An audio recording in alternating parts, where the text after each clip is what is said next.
Good morning. This is a painful and unsettling moment. It needs to be addressed openly, and it needs to be addressed honestly. The allegations against 7 Toronto Police members and 1 retired member are deeply disappointing. I understand this news will be distressing for Torontonians and our police service members.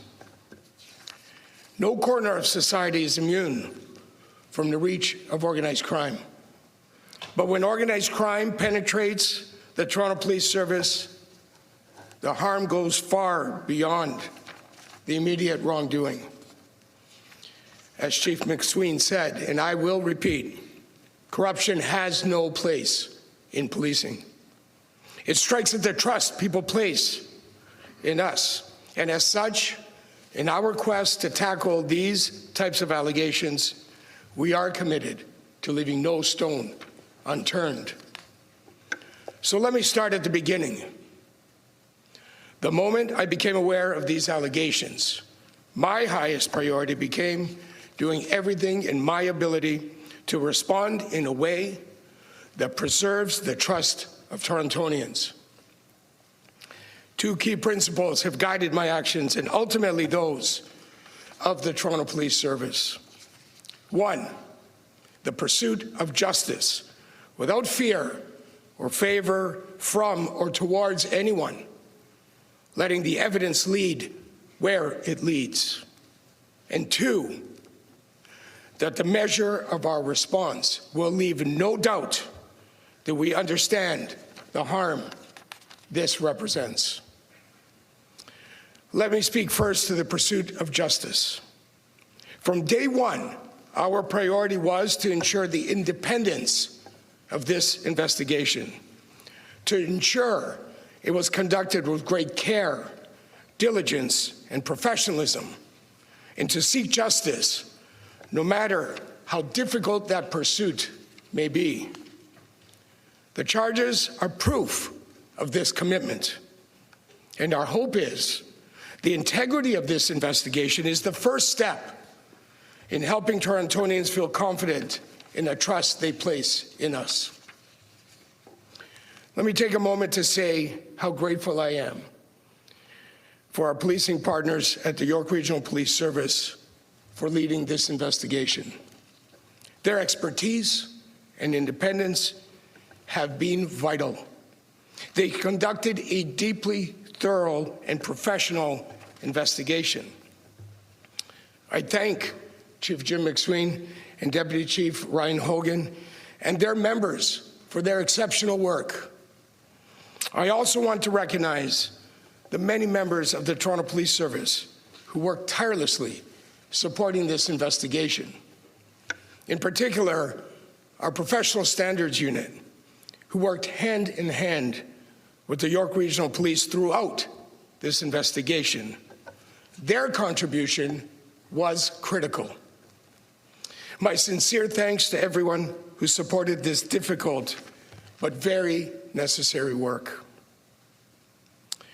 First, to those charged today, you will answer for your actions in a court of law. We will do everything we need to do to support the York Regional Police and the court process. And all necessary disciplinary processes will be followed. The 7 members who have been arrested have been suspended, and where appropriate, I will be seeking suspension without pay. And to our over 8,000 members, the allegations against these individuals do not represent the Toronto Police Service. They do not represent who you are. They do not represent what our organization is and stands for. These arrests are a necessary step in ensuring that those who face allegations that bring disrepute are held to account. We will not let the actions of a few define the reputation of many. As this matter becomes public today, our priority remains the safety of our communities. I know our members will remain focused on the professional delivery of service that Torontonians rely on. Continue to take pride in who you are. Take pride in your oath of office, and take pride in the uniform you wear. And to Torontonians, as Chief McSween and I committed, we have left no stone unturned. Our unflinching efforts in this investigation to hold members to account who are alleged to have committed serious criminal offenses supports the trust you place in the service. Organized crime is corrosive. That it infected our service is unacceptable. But these allegations are not representative of over 8,000 members. I'm always grateful for the women and men who continue to serve with courage and integrity, and I will always support their hard work. Character can best be judged by how people respond in moments of great challenge. And the Toronto Police Service members will rise to meet the challenge of this day. And I can assure Torontonians that with this news, our incredible members will be provided all the tools and resources they need to succeed. The reality remains, we have a long road ahead of us. Our top responsibility is to undertake the hard work of honest examination, to look critically at how this occurred, to identify the weaknesses, and to address them in a way that upholds the trust placed in the Toronto Police. These events underscore the need for constant vigilance and modern oversight. To that end, the chair of the Toronto Police Service Board and I have requested the Inspector General of Policing to immediately launch an independent external inspection. We have written directly to the Inspector General of Policing, Ryan Teschner, and outlined 5 priority areas I believe should be part of his review.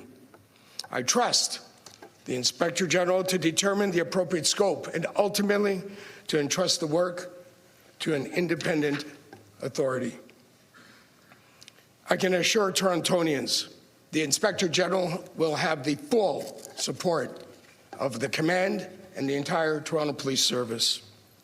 And we look forward to the recommendations that ultimately emerge. We will publicly release the letter we have sent to Mr. Teschner today.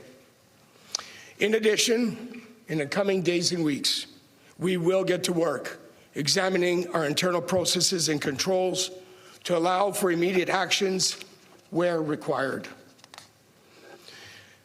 I began my remarks by acknowledging the harm created by these types of allegations. That is because the effectiveness of the Toronto Police Service ultimately rests on the trust that exists between our members and the public we serve. In closing, restoring trust requires more than words. It requires sustained effort, openness to scrutiny, and the humility to change. That is the work ahead, and it is the work our service is committed to performing. Thank you.